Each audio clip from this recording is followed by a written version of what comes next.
Hi, I just wanted to show you guys what you actually need to paint silicone with. I think there's a lot of misunderstanding of what it actually takes to paint silicone. A lot of people think it's quite hard to do and expensive, which it can be expensive, but not to the extent people are saying. I started out with silicone. I never painted vinyl before, so I was quite brand new at painting silicone. So yeah, so the three main things you really need is Psycho paint, which is A and B, and that's actually your paint, which will then stick and cure onto silicone. I have my A and B here, which I just put in little containers. But yeah, my A and my B. That is just, oh, I have some rooting here on me though. The brown A is just pigment, brown pigment, and the A part together. I wanted like a pre-made mix, so I just put it into that bottle with no B, the B bit, because that will cure then, just A, and then I put A in a pot, then B, and mix it, and then that's my paint, my silicone paint. You will need a thinner for your A and B, which I have in this bottle here. I use Bob Ross paint thinner. I did actually, or when I first started painting silicone, I used Novak matte, which is the well, not proper, but is Smooth On, which is the brand of Psycho paint. Smooth On official branded like thinner for silicone, but I brought the wrong one. I brought the matte version instead of the gloss version, which they are quite different. Don't know why, but they are quite different, but really expensive. Let me see if I can get it and show you guys. On this one, as you can see, Novak matte. You can't even see it in frame though. I'll put it there.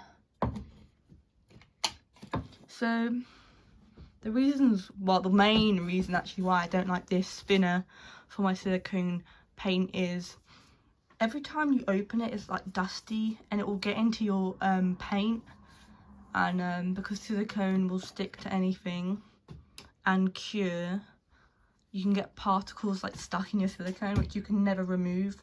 So I didn't like that. And also the matting process at the end, you will have to put your A and B paint on your doll and then mat it with powder. It wouldn't stick properly, which was another thing I didn't like about Novak matte.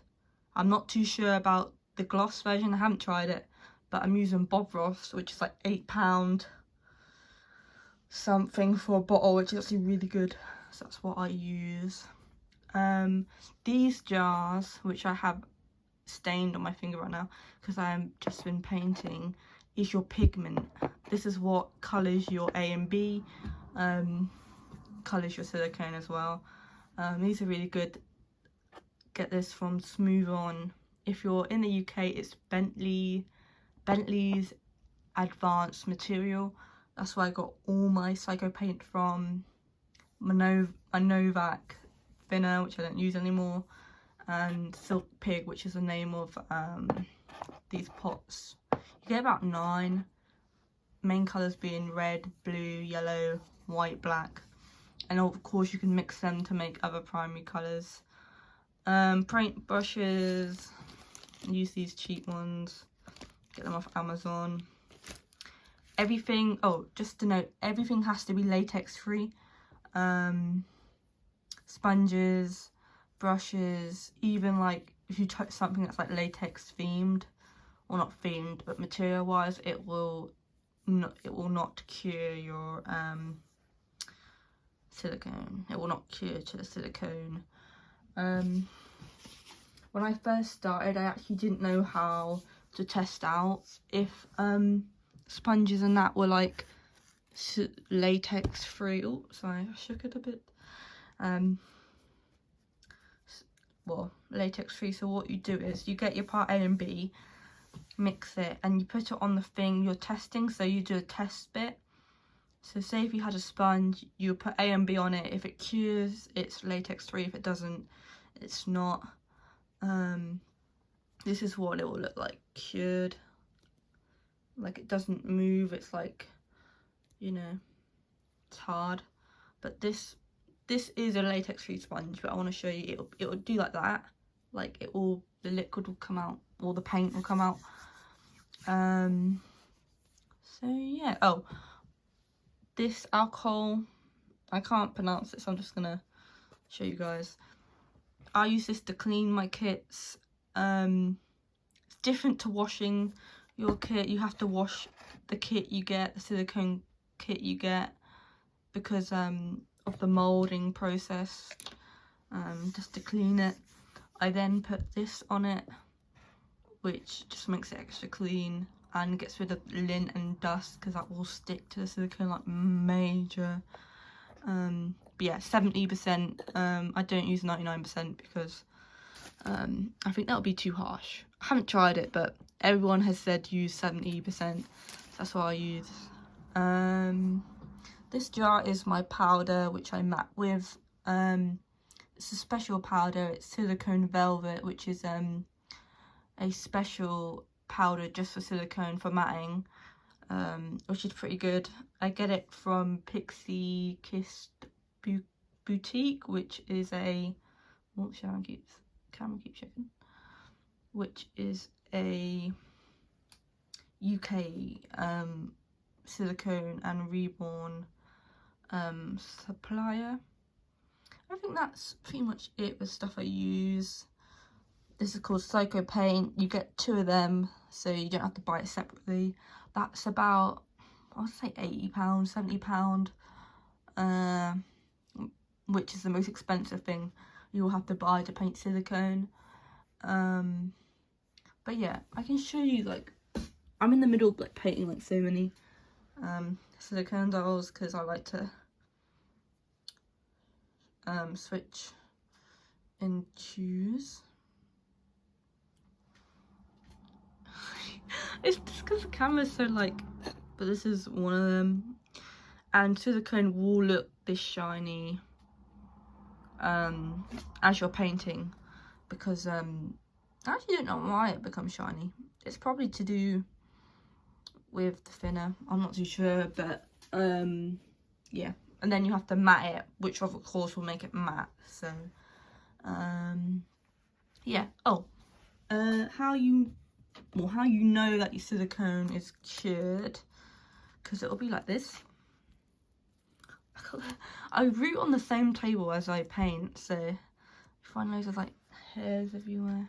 Anyway, so this is cured silicone A and B Psycho Paint. As you can see, it's really stretchy. It's not liquidy, so you can tell that it's cured. But yeah, you soon will know. Also, when matting, you have to put A and B. You can't let it cure before you matte it, because then the matting effect won't happen. I think it's a really good idea to make pre-made paints, or pre-made A colours, just because it's a lot easier. If you're painting a doll, you want to paint the same colour again. Definitely if you're painting like AA skin toned or ethnic skin tones, I do like using that, which I have used for the kit I just showed you.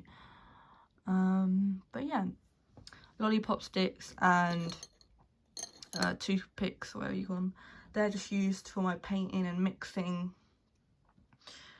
What else? Let me think.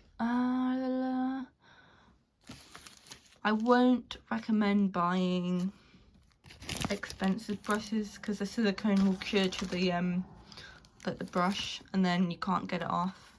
I tried using thinner, but on like an avatar doll I was painting, but it didn't cure right, and I blamed it on the thinner. So I just bin all the paint brushes I use. I use them like one time use, and then I've been yeah. Also, really good thing for like beginner silicone artists is to, so I don't know if you can see, but the doll I'm painting there's on like a, I can only describe it as like a paperweight which you put like receipts on. That's really handy. When I first started to paint silicone, I firstly painted a cuddle head. Well, that's what you call when it that's what you call it when it's only the head but the silicone, and I had to hold it in my hands and it was bad. But yeah, if you have any other suggestions or tips I can give out, because I am still like a beginner silicone artist, but I found it really hard to find like advice and help online, because I think people think silicone painting is some like secret thing, but it's actually quite easy to do. I think it's actually easier than painting vinyl. All you have to do is paint, let it cure, which is normally 3 hours, so saying like 2 to 3 hours, and then paint again. With vinyl you have to bake it, and I just love silicone more. But yeah, thank you for watching. Bye bye.